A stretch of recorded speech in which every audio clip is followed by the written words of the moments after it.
Speaker UT Khader ಅವರಿಗೆ ನಿಷೇಧಿತ PFI ಸಂಘಟನೆಯ ಬೆದರಿಕೆ ಇದೆ. ನಿವೃತ್ತ ಡಿಜಿಪಿ ಓಂ ಪ್ರಕಾಶ್ ಕೊಲೆ ಪ್ರಕರಣಕ್ಕೆ ಸಂಬಂಧಿಸಿ ಖಾದರ್ ಅವರಿಗೆ ಬೆದರಿಕೆ ಹಾಕಲಾಗಿದೆ. ಈ ಹಿನ್ನೆಲೆಯಲ್ಲಿ ಖಾದರ್ ಎಚ್ಚರದಿಂದ ಇರಬೇಕಾಗಿದೆ ಎಂದು ಮಾಜಿ ಡಿವೈಎಸ್ಪಿ ಭಾರತೀಯ ಜನಶಕ್ತಿ ಕಾಂಗ್ರೆಸ್ ಅಧ್ಯಕ್ಷೆ ಅನುಪಮಾ ಶೆಣೈ ಹೇಳಿದ್ದಾರೆ. ಮಂಗಳೂರಿನಲ್ಲಿ ಸುದ್ದಿಗೋಷ್ಠಿಯಲ್ಲಿ ಮಾತನಾಡಿದ ಅವರು, ರಾಷ್ಟ್ರೀಯ ತನಿಖಾ ದಳ ಕಚೇರಿಯನ್ನ ಮಂಗಳೂರಿನಲ್ಲಿ ಸ್ಥಾಪಿಸಬೇಕು. ಈ ಬಗ್ಗೆ ಸಂಸದ ಕ್ಯಾಪ್ಟನ್ ಬ್ರಿಜೇಶ್ ಚೌಟ ಸೂಕ್ತ ಕ್ರಮ ವಹಿಸಬೇಕು. ಓಂ ಪ್ರಕಾಶ್ ಕೊಲೆ ಪ್ರಕರಣದ ತನಿಖೆಯನ್ನ ಎನ್ಐಎಗೆ ವಹಿಸಬೇಕು. ಈ ಬಗ್ಗೆ ಪ್ರತಿಪಕ್ಷದ ಸದಸ್ಯರು ಸರ್ಕಾರದ ಮೇಲೆ ಒತ್ತಡ ಹೇರಬೇಕು. ಸ್ಪೀಕರ್ ಅವರಿಗೆ ಬೆದರಿಕೆ ಹಾಗೂ ಮುಖ್ಯಮಂತ್ರಿ ಸಿದ್ದರಾಮಯ್ಯ ಅವರ ಹಿಬ್ಲೋ ವಾಚ್ಗೆ ಸಂಬಂಧಿಸಿ ಸ್ಪೀಕರ್ ಅವರಿಗೆ ಮತ್ತೊಂದು ಪತ್ರ ಬರೆದಿದ್ದೇನೆ. ಪತ್ರದಲ್ಲಿ ನಾನು ಪ್ರಸ್ತಾಪಿಸಿರುವ ವಿಷಯಕ್ಕೆ ಸಂಬಂಧಿಸಿ ಸ್ಪೀಕರ್ ನನಗೆ ಉತ್ತರ ನೀಡಬೇಕು. ವಾಚ್ ಪ್ರಕರಣಕ್ಕೆ ಸಂಬಂಧಿಸಿ ಇಡಿಗೆ ಸಲ್ಲಿಕೆಯಾಗಿರುವ ದೂರಿನ ಸ್ಥಿತಿ ಏನಾಗಿದೆ ಎಂಬ ಬಗ್ಗೆ ಮಾಹಿತಿ ನೀಡಬೇಕು ಎಂದು ಒತ್ತಾಯಿಸಿದರು. ಒಂದು ಮಾತು ಹೇಳಿದರು, ಅವರ ಸುತ್ತಮುತ್ತ ಎಲ್ಲ ಯಾರು ಒಳ್ಳೆಯವರಿದ್ದಾರೆ ಯಾರು ಕೆಟ್ಟವರಿದ್ದಾರೆ ಅಂತ ಅವ್ರಿಗೆ ಗೊತ್ತಿಲ್ಲ ಅಂತ. ಸೊ ಅವರು ಸ್ವಲ್ಪ ಜಾಗೃತಿಯಿಂದ ಇರಬೇಕಾದ ಅವಶ್ಯಕತೆ ಇದೆ. ಆ ಮಾಬ್ ಲಿಂಚಿಂಗ್ ಆದ ವ್ಯಕ್ತಿ ಯಾವ ಊರಿಂದ ಬಂದಾನೆ ಎಲ್ಲಿಂದ ಬಂದಾನೆ ಅಂತಲೇ ಗೊತ್ತಿಲ್ಲ. ಅವನ ಐಡೆಂಟಿಫಿಕೇಷನ್ ಆಗಿಲ್ಲ ಅವರಿಗೆ.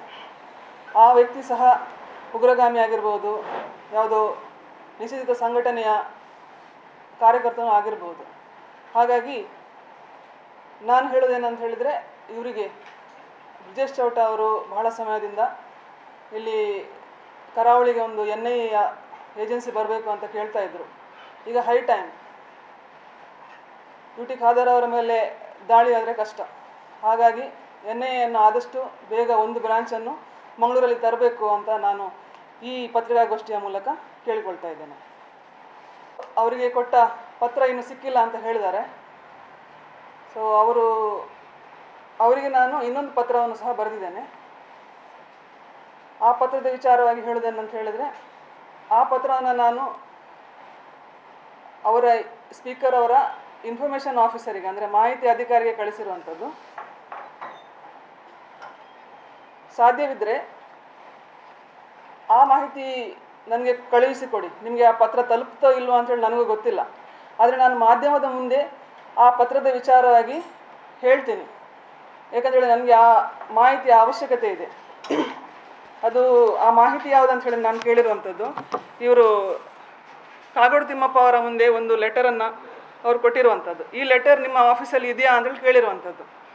ಕಾಗೋಡು ತಿಮ್ಮಪ್ಪ ಅವರಿಗೆ ಸಿದ್ದರಾಮಯ್ಯ ಅವರು ಹೂಬ್ಲೋಟ್ ವಾಚನ್ನು ಹ್ಯಾಂಡ್ ಓವರ್ ಮಾಡುವಾಗ ಒಂದು ಪತ್ರ ಕೊಟ್ಟಿದ್ದಾರೆ.